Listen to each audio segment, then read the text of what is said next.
Thank you, Mr. Yoho and Madam Speaker. You know, many people that each of us meet as representatives in our home district, they say these things are wrong with Washington, and they give us a list. And of course, one of the big things is the misspending of their money. And they're right. And they say, well, why aren't you doing something about it? And oftentimes the answer is, look, it is complicated. We've got a House of Representatives, we've got a Senate, we don't always agree, and then we've got to get the President to sign something. But on this occasion, something can be done. It's just not being done. In April 2011, the Palestinian Authority Registry published a government resolution granting all Palestinian prisoners imprisoned in Israel for security and terror-related offenses a monthly salary from the authority. A monthly salary, like a job. Imagine if your job was to blow up people, tear their limbs off, and send hot pieces of metal through their bodies and watch their bloody corpses being dragged through the street. If that was your job, you get a salary for that. Who in America pays? We put people in prison for that. We put people to death for that.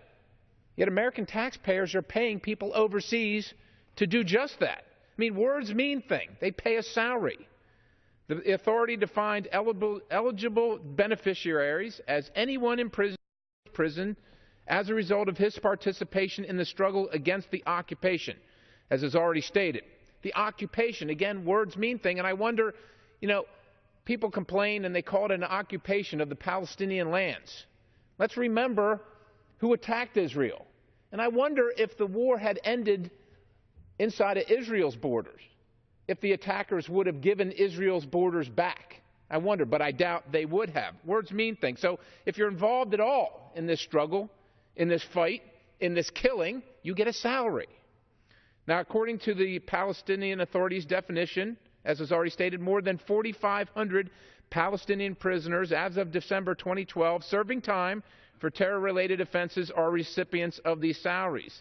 This means that Palestinians convicted of crimes such as theft do not receive a salary. However, Hamas and Fatah prisoners received hefty payments. Hefty.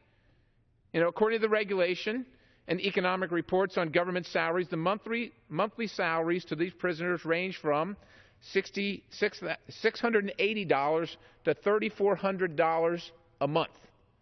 Who couldn't use $3,400, especially at tax time? Yet we're sending it to people to kill people, literally.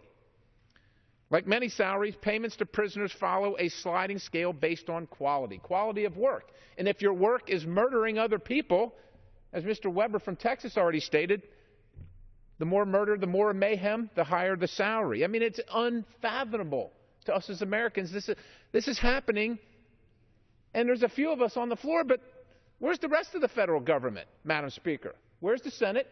Where's our President? Where's the Secretary of State? I mean, he knows this is happening, but it's us folks on the floor that are talking about it. He's not saying a word. In this heinous act of terrorism, the greater the salary. The more violent the terrorist act, the longer the Israeli prison sentence, and in turn, the higher the monthly compensation for killing. So we're hiring hitmen. American tax dollars are hiring hitmen and hit women. And the policy literally incentivizes terrorism. In May of 2009, the GAO issued a report on this very subject. The Government Accountability Office. This is not Perry's rules. It's not Yoho's statistics. It's the GAO. The report explained the U.S. government is one of the largest donors to the Palestinians, one of the largest donors. Yet the GAO found incomplete compliance with even the minimal paperwork requirements for vetting procedures. So we're giving them a pile of money, and as usual with the federal government, we're not checking up on it. We have no idea what they're spending it on. Well, we just found out, right? We just found out. In many cases, it seems federal agencies and offices merely went through the motions without proper vetting.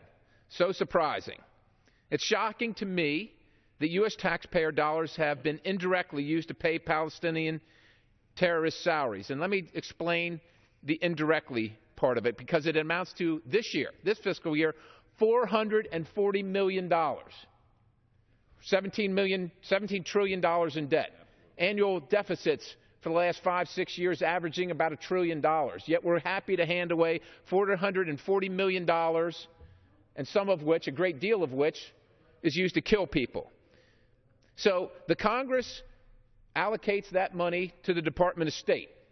The Department of State then allocates a portion of that money to USAID, who then gives it to the Palestinian Authority general budget, which is extremely fungible, which means the first dollar or the last dollar, the dollars don't care of, the $440 million, we're spending $60 million. Well, someone is, the Palestinian Authority is paying $60 million to these terrorists in salaries. 60 of that $440 million is going to terrorist salaries. Now, I wonder how much we spent tracking down Nidal Hasan and convicting him. How much time did we spend? And what about those victims? How much time, energy, and resources did we spend on the Tsarnaev brothers? Terrorism. People that kill other people. Yet, while we spend American tax dollars to track them down, imprison them, and give, in the case of Nidal Hasan, his rightful punishment, which is the death sentence, on this occasion, we actually pay people to kill our allies and even other Americans. State and federal governments sanction other nations for this kind of behavior. We sanction them. We say we're not going to give you things. We're going to restrict you. Yet on this occasion, the Palestinian Authority, we actually pay them. I don't get it. As an American, I don't get it. And I wonder, too, in this time of executive orders, this is wholly within the purview of the executive branch. There have been many times when people in this House have objected to the executive orders moved on by this administration.